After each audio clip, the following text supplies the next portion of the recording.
सत्संग में डूबे रहते हैं, ऐसे लोगों का सत्संग करें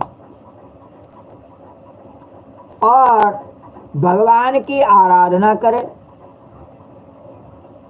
राधे कृष्ण भज रे मन ऋतु राधा कृष्ण भज रे, राधे कृष्ण गोपाल कृष्ण राधे। उनकी कथा वार्ता में श्रद्धा रखे।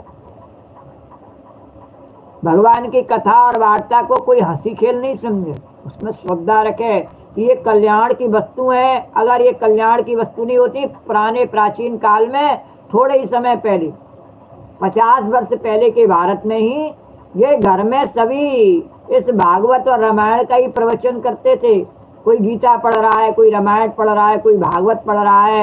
ये हमारे हिंदू धर्म की पवित्र संस्कृति है, सनातन धर्म की। लेकिन आज के युग में इसका लोग मजाक उड़ाते हैं, उपहास उड़ाते हैं। और चलो जो आज के युग में पैदा हुए हैं वो उड़ाते हैं, उपहास तो कोई बात नहीं है। और जिन्होंने देखा है कि उनके माता पिता यही कार्य करते थे, और स्वयं भी ऐसे जो बुजुर्ग बैठे हुए हैं जो स्वयं भी यही कार्य करते हुए जिनका बचपन बीता है, वह जब उपहास उड़ाते हैं तो उनकी निर्लज्जता पर बड़ा दुख प्रकट होता है। कितने निर्लज्ज हो गए हैं वो कि अपनी संस्कृति, अपने पूर्वजों की संस्कृति का उपहास उड़ाने में उन्हें जरा भी लज्जा नहीं आती। और दूसरे विधर्मियों की संस्कृति हम मान लें, जिन्होंने हमारे देश में अत्याचार करके इसे मिटाने की कोशिश की, उनकी संस्कृति को मान करके और हम अंधी दौड़ में हम दौड़ते हैं। कितने दुख की बात है। तो फिर भगवान कहते हैं कोई बात नहीं, जिसका जैसा जीवन जिसको जीना है नहीं वैसा ही जिएगा, हमारी प्रेरणा से कोई कुछ नहीं कर सकता है। तो इसीलिए प्रहलाद जी कहते हैं कि गुरु जी की इसमें क्या है कि गुरु जी की प्रेम पूर्वक सेवा, अपने को जो कुछ मिले वैसा प्रेम से भगवान को समर्पित कर देना, उनकी कथा वार्ता में श्रद्धा, भगवान की कथा वार्ता में श्रद्धा, उनके गुण और लीलाओं का कीर्तन, उनके चरण कमलों का ध्यान और उनके मंदिर मूर्ति आदि का दर्शन पूजन आदि साधनों से, ये हमारे सब सनातन धर्म के प्रतीक हैं, सब साधन हैं। इन मार्गों पर चल के हम भगवान के स्वरूप को प्राप्त कर लेते हैं। ये साधन बनाए गए हैं। लेकिन लोग ढोंग से इन्हें क्या समझ लेते हैं, जो ऐसा ढोंग करते हैं वो क्या कहते हैं, यही सत्य है। मंदिर में जाना या मूर्ति की पूजा करना ये सत्य नहीं, ये साधन है। इसके माध्यम से हम अपने आत्म स्वरूप का ज्ञान करने के लिए और तैयार होते हैं, अपने आप को तैयार करते हैं, भाव से भरते हैं। भाव को जगाने के लिए है, साधन है। लेकिन लोगों ने इसी साधन को सत्य मान रखा है, बोले यही सत्य है। यही सत्य नहीं है।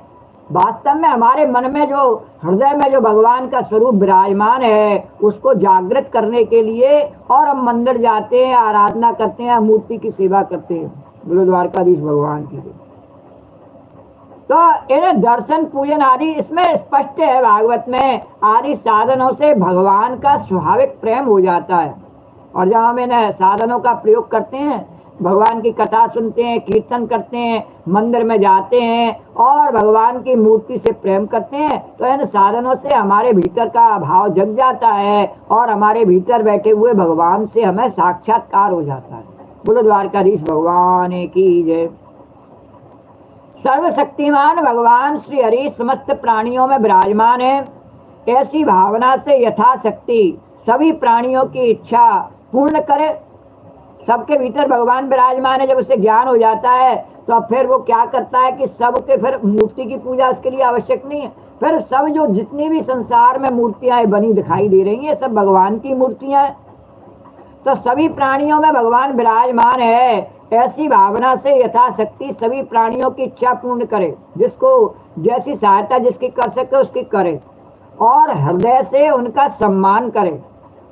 काम, क्रोध, लोभ, मोह, मद और मत्सर, इन 6 शत्रुओं पर विजय प्राप्त करके जो लोग इस प्रकार की भगवान की साधन भक्ति का अनुष्ठान करते हैं, ये कैसी भक्ति है? साधन भक्ति है। ये पुष्टि भक्ति जो है ना, ये साधन भक्ति है। इन साधनों के माध्यम से अपने आप को पुष्ट करने में, मजबूत बनाने में, जिससे हमारी भक्ति में कोई भी छेद न कर सके और उन्हें इस भक्ति के द्वारा भगवान श्री कृष्ण के चरणों में अनंत प्रेम की प्राप्ति